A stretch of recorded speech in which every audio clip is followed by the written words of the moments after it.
Give me a bottle of anything and a glazed donut to go. Anyone remember that? I'll give you a second. All right. We're back here at Song of the Day, coming to you from the Rock Cave. I'm your host, Mark Pierce, as usual. We're going back. Remember, we said Tuesday was going to be this Song of the Day, but that got bumped because of Charlie Daniels. So, we're going back to July 7th, 1986. Got a few things to say about this guy. I love this guy, but he is an odd dude. David Lee Roth put out his first full-length solo album on this date. We'll back it up a second. Remember, he's in Van Halen. And Van Halen's at the top of the world. They put out their best record as far as commercial success. 1984. They're already fighting, they break up. He puts out an EP.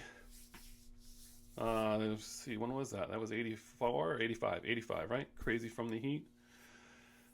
Puts out Crazy from the Heat. Doesn't expect it to be really big, but MTV is ruling the world, and he puts out California Girls video, and it's hugely popular. And then he's got Just a Gigolo too. So who knew that was going to be successful? But this is a total vocal departure, or is it, from Van Halen days? Remember, Van Halen, the first record comes out, they're like the heaviest rock you've ever heard for the most part, unless you're really hanging out in the smokers' lounge in back of the school listening to Sabbath, right? So, this is heavy, heavy stuff. And as is Fair Warning, my favorite record by them, heavy duty. But in between, he's got songs like Ice Cream Man, Bottoms Up. What else he got? He's got Dance the Night Away. Beautiful Girls. I mean, there are signs here about what David Lee Roth's kind of music. He's kind of all over the place, right? So, this is the first record that's solo. Somehow he manages to assemble an awesome group of musicians. He's got Ted Templeton producing this record, who produced all of Van Halen records. Interesting fact about Ted Templeton, he also did Doobie Brothers and a bunch of other stuff. He says that he sang backup on a lot of Van Halen records, and just because Eddie Van Halen was not much of a singer, so they needed to boost the backup stuff. So he would sit in and he would sing vocals, so even though he's not credited or anything like that. I thought that was interesting. So we got Billy Sheehan on bass. He comes from a band, Talus, is that right? Says he would never leave his band unless Van Halen asked him to join, and this was the next best thing. So he joins. But he's only there for this album, the subsequent tour, and the next David Lee Roth Skyscraper album, and then he's gone. You got, we'll get back to him, Greg Bassinet on drums, right? He played with Ringo Starr and Elton John later on. And then, of course, the legendary Steve Vai. I mean, he lands Steve Vai, who becomes legendary, right? And so I remember when this record came out, everyone was talking about Steve Vai and the people he had more than the actual record itself. But the record got good reviews. He just put it out 4 months after 5150. So Van Halen has their new singer, Sammy Hagar, and they put out their record, and he's putting out his solo a few months later that summer. So they're comparing the two. Obviously, 5150 is more polished and just more commercial rock and roll. And Eat 'Em and Smile's got a little bit more of kind of tongue-in-cheek fun to it. But it actually did quite well overall with the reviews in that regard. And Kerrang! Magazine actually made it its record of the year. That was a surprise. So what do we got for songs on that record? You got Yankee Rose, Going Crazy, and Tobacco Road are the ones that we all know, right? Tobacco Road is a cover, and it was a late ad. Ted Templeton said, we need a cover. They had already recorded a song called Kids in Action. And Kids in Action was a band by Max Webster, a song by band Max Webster. And in that band was Kim Mitchell, the singer. Remember, we brought up Kim Mitchell yesterday for Canada Day. He had some solo hits. He had Gopher Soda and Patio Lanterns. But before that, they were in this band Max Webster. So Billy Sheehan calls up Kim Mitchell and says, hey, David Lee Roth is doing a cover of your song, Kids in Action, but I don't remember the line, the second or third verse. Can you help me out? And Kim Mitchell says that he was shaking on the other end of the phone. He was so excited that this was going to happen. And then at the last minute, it got replaced. So apparently there's a recording of this song out there, but it's never been seen the light of day. So they go on tour. It's a huge, successful tour. They do make a stop in Hartford, I read, in October of '86. No one told me.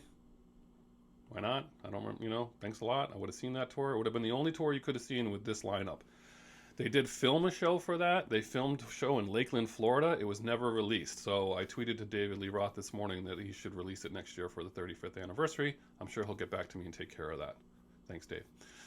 The videos for these songs, obviously, David Lee Roth videos are the ones that really got our attention. And that's part of what made it so big. Interestingly enough, they put out, well, so Billy Sheehan says he reads somewhere that in Mexico, like half the population is between the ages of 18 and 27. So he says those people buy records, so let's do a Spanish version of this album. And sure enough, they use the same backing tracks. They bring in a vocal coach, and David Lee Roth recuts every single song in Spanish. And he changes some of the lyrics to make that they might be offensive, but he put it out there. It was released on vinyl and cassette and almost immediately deleted because it was just not well received at all. I guess the Spanish was just not very good Spanish. It just didn't translate well. But you can still listen to that whole album on YouTube, and I'm going to post one of them on there so you can hear him singing in Spanish. I remember that story, but I had forgotten about it, and it's just an interesting story. David Lee Roth obviously would go on and release another 2 solo albums. We'll talk about those another time. He's an interesting guy. You see him in interviews, and you're like, is he doing this just for show, or is this actually David Lee Roth? And then after enough years, you see him, and you're like, that's actually David Lee Roth, right? So I'm standing here in the rock cave, and I realize I have this thing here, and I'm thinking, this could have been David. This is something David Lee Roth actually said, right? My daughter Zoe, she wrote this little thing here. There's a 99% chance that you will not exist, or you will not be accepted in the future, or you will be turned into a dog. I think that's a direct quote from David Lee Roth in an interview. I think he actually said that, right? Either that or he read this and he quoted my daughter. Anyway, I digress. So what are we doing for Song of the Day today? Given that it's his first solo album, but given that the 4th of July just went by, and this was in the top 4 of my choices for 4th of July, you got to go with this one. It's also the best song on the record. You just got it, right? So in this video, it opens up in the convenience store, and that's when David Lee Roth comes dressed on the cover of the record and says, "Give me a bottle of anything and a glazed donut to go." The other quote from that video, for some reason, that's always stuck with me all these years is, "Our lips are so close." I don't know why that stuck with me, but I still say that to this day.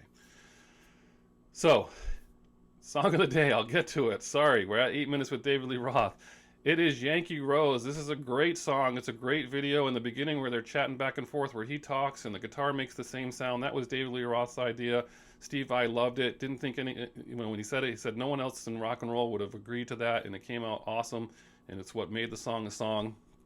And obviously the video is just pure David Lee Roth. What a great tour to see if you could have ever seen that. If anyone ever saw him in concert back in the day, let me know.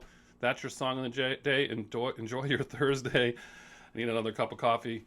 Have an awesome one. And as usual, what? Yep. We'll see you on the flip side.